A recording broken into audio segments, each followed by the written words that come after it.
Black magic, witchcraft, the dark arts. Humans have long sought supernatural means to control the world around them, and as such have attracted those who lust after power. Not to be confused with those with an affinity for crystals and New Age subcultures. We will be looking at the people that have traded their very humanity in exchange for dark magic. From hideous hags to seductive sirens, this is the forbidden world, sorcery.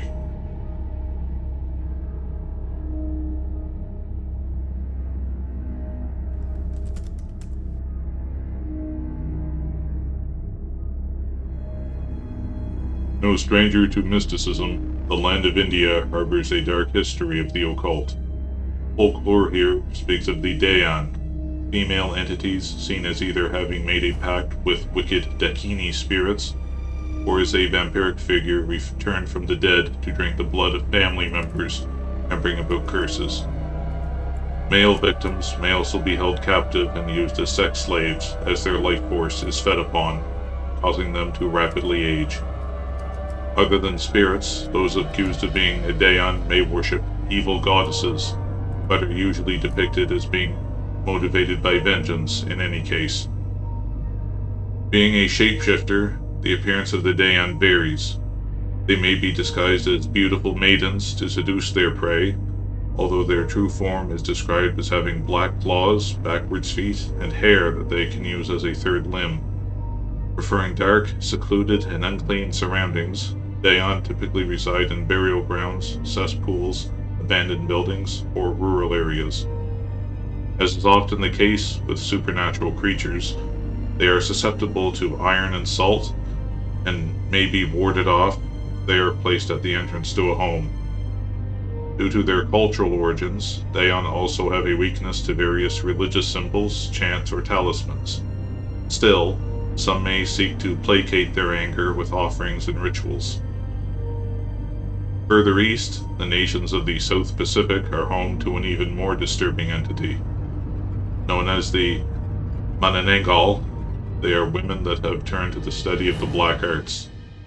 Through pacts with evil spirits, they may gain immortality and enhance strength and speed, but at a horrible price. After nightfall, the Manananggal's upper torso detaches from its waist, allowing the upper body to float freely. With its intestines dangling below it, the Manananggal searches for blood and flesh to consume, with its favorite prey being pregnant women. The transformation is thought to be painful and irreversible, although she may take the form of a beautiful woman during the day. Destroying a Manananggal is a fairly simple affair.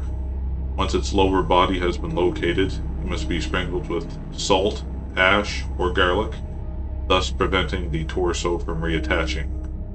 A similar creature, known as a Penangalan, has an orifice on the back of its neck where hair or broken glass may be stuffed in order to prevent its rejoining. With its origins in African spirituality, voodoo has captured the imagination of the public and carved out its own niche in popular culture.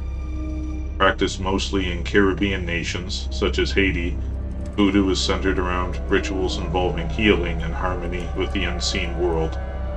Of course, not all practitioners are so benevolent.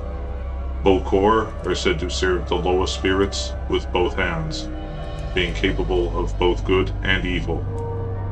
Through the use of a poison derived from the pufferfish, they have been known to dose victims into a death-like state, only to retrieve them from their graves later to serve as slaves in the form of zombies.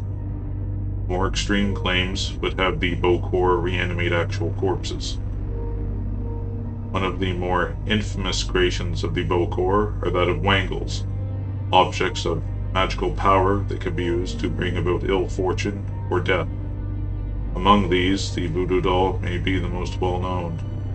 Through the use of sympathetic magic, the doll is bound in clay, wood, or fabric, filled with personal items from the victim, inscribed with symbols, consecrated, and finally activated by focusing the practitioner's will as they stab the doll with pins.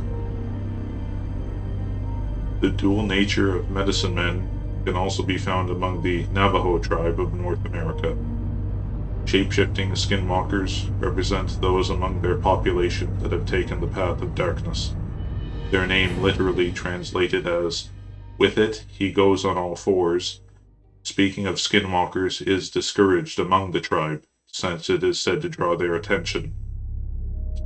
Becoming a skinwalker is no small feat, since the ritual to do so involves killing a family member, cannibalism, or incest.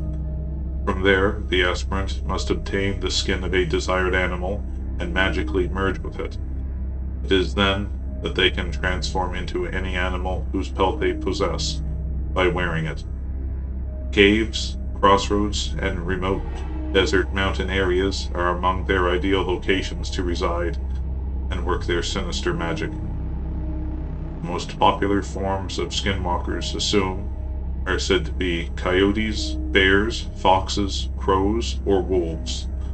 Other powers of these sorcerers include the ability to cause sickness, blight crops, control nocturnal animals, summon ghosts, and read minds. Sowing chaos and fear, skinwalkers act as a balance against their more benevolent counterparts among the medicine men. To this end, they are also capable of mimicking the voices of other people. Combating these evil shapeshifters requires specialized knowledge. Silver and turquoise are widely thought to repel them. Skinwalkers may be exposed as such by shining a light into their eyes, causing them to glow red in their animal form, or appear animal-like if they are currently in their human form. A shaman of sufficient power may fight a skinwalker through supernatural means and turn the sorcerer's own power back upon itself. Finally, shooting a skinwalker in the neck with a bullet dipped in white ash may be effective, since it is where the head supposedly resides while shapeshifted. As the Western world modernized, the concept of witchcraft has largely been relegated to the realm of superstition. The image of the hag is now used for Halloween costumes and horror movies. In centuries past, however, those rumored to command dark powers were a source of fear and hatred. Stereotypically portrayed as old women, those practicing black magic could be of any age or sex. Those with a reclusive lifestyle or strange habits may be suspect. Bodily markings, such as moles, warts, or tattoos, could signify where the individual had been marked by the devil. Depending on local superstition, witches may also be thought of as appearing sexless, seeming to possess androgynous features. Practitioners had a number of ways to access these powers, most commonly through making a pact directly with the devil, inheriting powers through their family bloodline, or being indoctrinated by another witch. They were thought to gather in covens of 13 members to conduct sinister rituals, orgies, and black Sabbaths. Though these means they would gain access to forbidden knowledge and supernatural abilities. Bad weather, outbreaks of disease, missing children, and unexplained deaths were all blamed on the use of sorcery. Other powers include the ability to shapeshift into smaller animals, such as cats, hares, or rats, the ability to enter a home through a chimney or keyhole, fly on various objects, conjure spirits, and the ability to craft potions and charms. In some cases, they may have a familiar to assist in these goals, the familiar being an animal of supernatural origin that would act as a kind of protector or messenger. These would often take the form of cats, toads, snakes, or even humanoid creatures. Despite their power, practitioners of witchcraft were not invulnerable. They may be weakened or killed by iron or silver, sacred objects such as crucifixes or holy water, along with fire, were said to repel them and defend against their foul magic.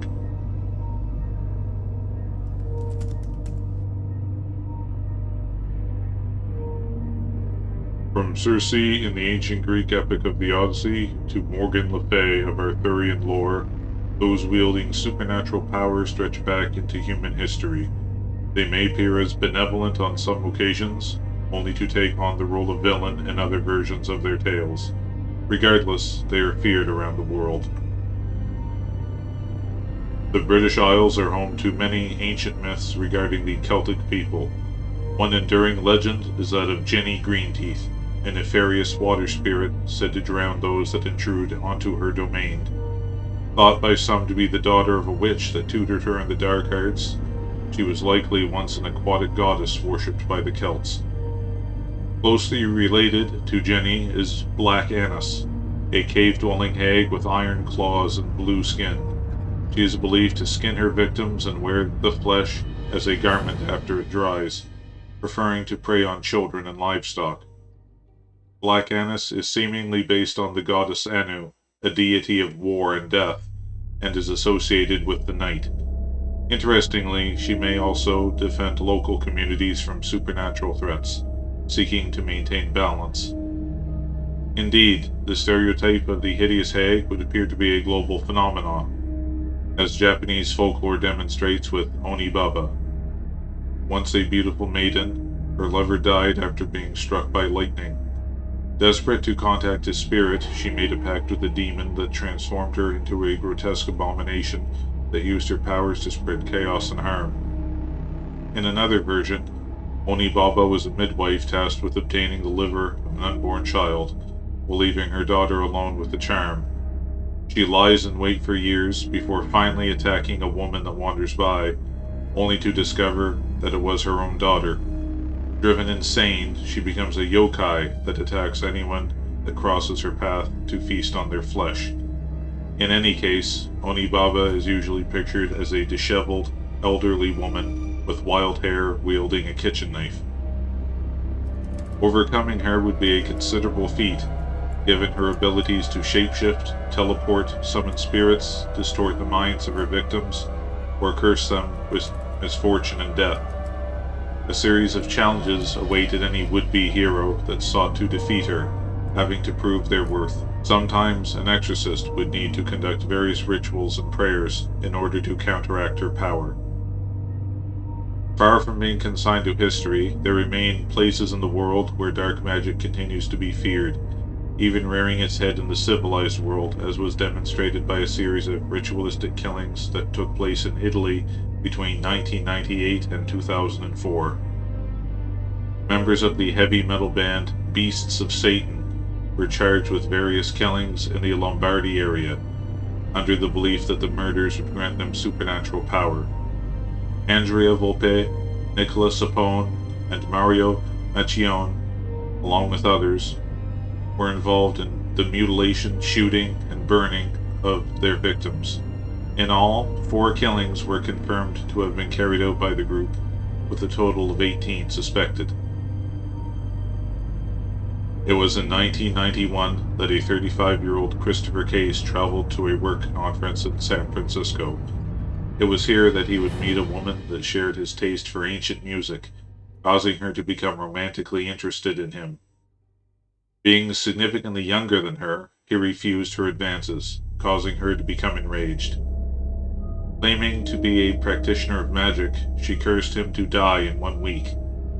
Over the next several days, Christopher became increasingly agitated, saying he could hear whispers and footsteps in his apartment, and that a presence had attacked him in his sleep. When he sought help from his friend, psychic Sami Sauder, the man had a disturbing vision he refused to share.